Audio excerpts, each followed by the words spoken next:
materi tentang perkembangbiakan pada tumbuhan. Tumbuhan dibedakan menjadi dua, yaitu satu, tumbuhan Angiospermae, dua, tumbuhan Gymnospermae.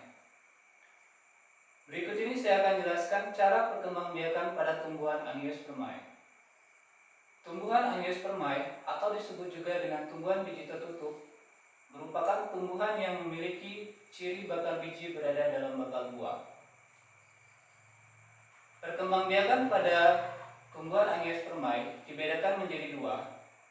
Yang pertama, perkembangbiakan vegetatif, dan yang kedua, perkembangbiakan generatif. Perkembangbiakan vegetatif atau disebut juga dengan perkembangbiakan aseksual memiliki ciri-ciri: satu, melibatkan satu induk; dua, tidak melalui pembuahan atau fertilisasi; dan tiga, memiliki individu baru atau keturunan yang sama dengan induknya. Perkembangbiakan vegetatif dibedakan lagi menjadi dua: satu, perkembangbiakan vegetatif alami; dua, perkembangbiakan vegetatif buatan. Perkembangbiakan vegetatif alami merupakan tumbuhan yang berkembang biak dengan bagian tubuhnya tanpa bantuan manusia. Yang termasuk ke dalam perkembangbiakan vegetatif alami yaitu satu, rizoma atau akar tinggal, merupakan batang yang tumbuh mendatar di dalam tanah, berbuku-buku, bersisik, dan umumnya berdaging atau berisi cadangan makanan. Contoh dari rizoma adalah jahe, kencur, temulawak, lengkuas, dan kunyit. Yang kedua adalah stolon atau geragi, merupakan batang yang tumbuh menjalar di atas tanah.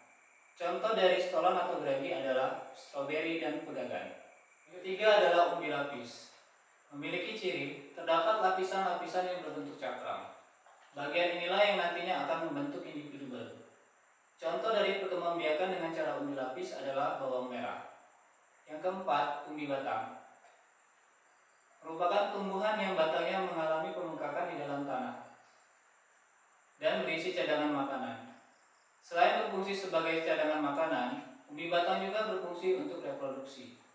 Contoh dari perkembangbiakan dengan cara umbi batang yaitu kentang dan ubi jalar. Yang kelima adalah umbi akar. Umbi akar merupakan akar yang tumbuh membesar di dalam tanah untuk menyimpan cadangan makanan. Pada umbi akar terdapat sisa batang yang tumbuh menjadi tunas sehingga dapat menjadi tanaman baru. Contoh dari perkembangbiakan dengan cara umbi akar adalah dahlia, wortel, dan lengkuas. Perkembangbiakan vegetatif alami yang terakhir yaitu tunas. Tunas dibedakan menjadi tiga, yaitu satu, tunas batang. Tunas batang adalah perkembangbiakan tumbuhan dengan cara mengambil tunas di bagian batangnya kemudian ditanam. Contoh dari perkembangbiakan dengan tunas batang adalah bambu, pisang, dan aglonema. Yang kedua, tunas akar. Tunas akar adalah perkembangbiakan tumbuhan dengan cara mengambil tunasnya di bagian akarnya. Contoh dari perkembangbiakan dengan tunas akar adalah sukun, kesemek, dan cemara. Tiga, tunas daun.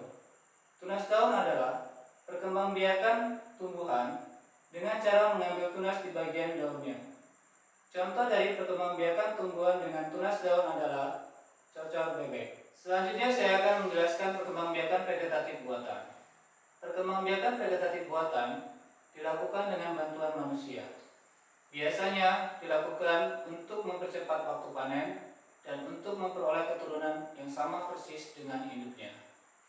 Yang termasuk ke dalam perkembangbiakan vegetatif buatan yaitu satu, stek; dua, mencangkok; tiga, merunduk; empat, menempel atau okulasi; dan yang kelima, menyambung atau mengenten. Selanjutnya saya akan membahas perkembangbiakan generatif.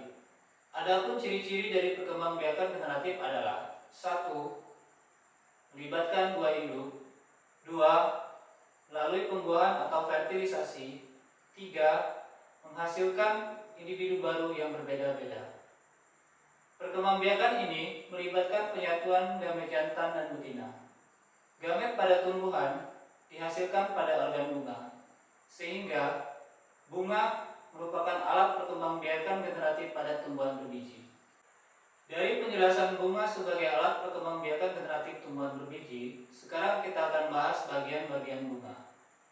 Bunga tersusun atas bagian-bagian sebagai berikut. 1. Tangkai bunga. 2. Dasar bunga. 3. Kelopak bunga. 4. Mahkota bunga. 5. Benang sari. Dan 6. Putik.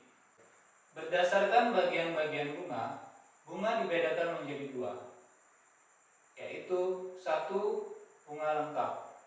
Bunga lengkap adalah bunga yang memiliki perhiasan dan alat perkembangbiakan lengkap. Contohnya adalah bunga mawar dan bunga sepatu. Dan yang kedua adalah bunga tidak lengkap. Bunga tidak lengkap adalah bunga yang tidak memiliki salah satu dari bagian bunga. Contoh dari bunga tidak lengkap adalah bunga melinjo dan jagung. Sedangkan berdasarkan alat kelaminnya, bunga dibedakan lagi menjadi 2, yaitu 1. Bunga sempurna. Bunga sempurna adalah bunga yang memiliki semua alat kelamin, yaitu benang sari sebagai alat kelamin jantan dan putik sebagai alat kelamin betina. Contoh dari bunga sempurna adalah bunga sepatu dan bunga mawar. Sedangkan yang kedua, bunga tidak sempurna. Bunga tidak sempurna adalah bunga yang tidak memiliki atau hanya memiliki satu saja alat kelamin. Misalnya, benang sari saja sebagai alat kelamin jantan atau putik saja sebagai alat kelamin betina. Contoh dari bunga tidak sempurna adalah bunga jagung dan bunga melinjo. Demikianlah penjelasan dari saya tentang perkembangbiakan pada tumbuhan. Thank you for watching and see you next video.